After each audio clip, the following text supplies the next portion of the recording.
Hello, everyone. Welcome to How to Read Chinese Poetry podcast. I'm Zong-qi, the program host. In this podcast program, my colleagues and I aim to introduce cutting-edge scholarship on Chinese poetry to a broad general audience. We will present 52 episodes covering the major poetic genres developed over China's long history.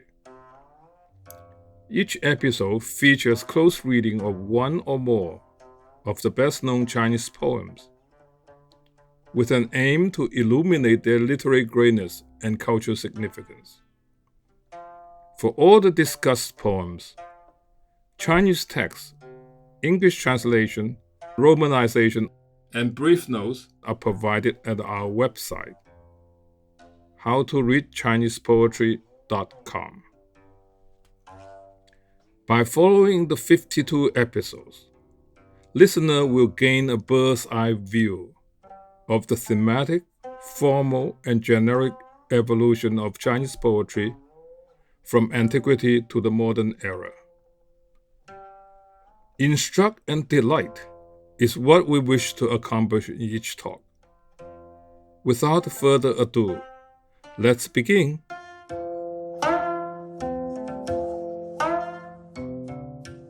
In stark contrast to Li Bai's unabashed deification of the self, we observe a deliberate suppression of the self in this poem by Wang Wei.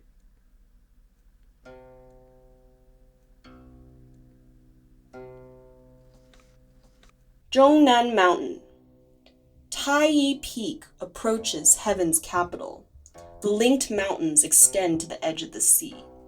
White clouds, when I look back, converge. The greenish haze, once I walk in to see it, disappears. The divided regions, when seen from the middle peak, change. Shaded or in the sun, the myriad valleys look different. I wish to find lodgings for the night in a dwelling of man, across the brook, calling to a woodcutter.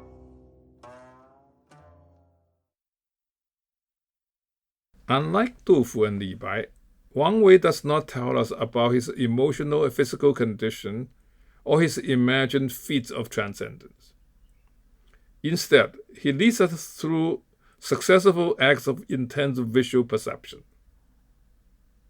In the first couplet, he points out the Zhongnan Mountain in the distance, first directing our gaze upwards along the Taiyi Peak all the way to the heaven, and then horizontally along the linked mountain all the way to the sea. In the second couplet, he leads us away from the panoramic scene and engages us in a heightened sick, with two atmospheric images up close. By a turning in the third couplet, he changed the object of observation from the mountains to the vast plain below. This new panoramic scene delights us with its kaleidoscopic formation of patterns and colors under the effect of sun and clouds. In the last couplet, he shifts back to a nearby scene and shows us a trace of a man, a woodcutter, and a call to him from the other side of the very brook, asking for a place to stay for the night. Known as a renowned painter who founded the Southern School of Landscape Painting, Wang Wei is often praised for the painterly qualities in his poetry. This poem is certainly an excellent example of the painterly quality in his finest landscape poems.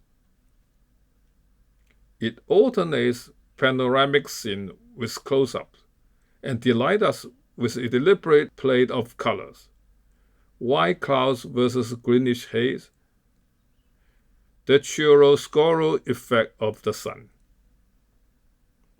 It constantly shifts the angle of observation, now horizontal and then vertical, now from below upward and then from above downward. All these painterly quality work perfectly to yield a rare feast of visual pleasure. Moreover, the depicted scenes and images trace the stages of a day's journey of landscape viewing, starting from a distant view, the first couplet, continuing through an uphill climb, the second couplet, and the arrival at the summit, the third couplet, and ending with the descent into the valley at the dusk, the last couplet. This poem is also a perfect example of an even more important quality of Wang Wei's finest landscape poetry: their artistic embodiment of Buddhist worldview. Interestingly, if we direct our attention to the last word in each line of the two middle couplets, we notice a string of four terms frequently used in Chinese Buddhist texts to explain the Buddhist worldview: he, wu, bian, shu. The word he is part of the term he, or the Sanskrit samagari, which refers to a composite of causes and conditions, or yin yuan, underlying the existence of all phenomenon, objective or subjective. The character wu is a part of the term wu or the negation.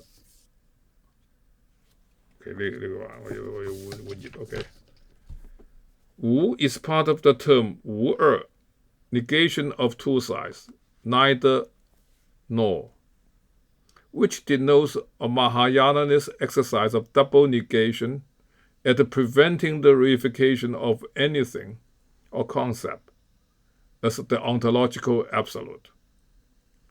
Insofar as all things, physical existence or mental constructs, arise from a composite of causes and conditions, they cannot possibly possess anything essential. They cannot possibly possess any essential substance, and therefore all subject to mutability, bian, the last character of line 5, and subject to differentiation, shu, the last character of line 6. It follows that the Buddhist truth is neither being nor emptiness. Wang Wei's brilliant employment of these four terms in this poem attests to his consummate achievement as a visionary poet. With a touch of genius, he turns each of the four abstract philosophical terms into a lively, quote, verse I, unquote, a pivotal word that animates the entire poetic line. Together, these four verse lines engender a sustained play of perceptual illusion. The first two verse I's, he, converge, wu, disappear, rendered atmospheric images of clouds and haze ever so elusive that their very existence become a question. Next, the two other verse I's, bian and shu, change and becoming different, turn the valleys and plain into a spectacle of changing shape and colors. This play of perceptual illusion culminates in the final couplet. There, we are led to envision a dwelling of man hidden in the woods, yet we cannot actually see it, and have to ask the woodcutter for its whereabouts. We seem to see a woodcutter out there, and yet we cannot get close and have to shout across the valley brook.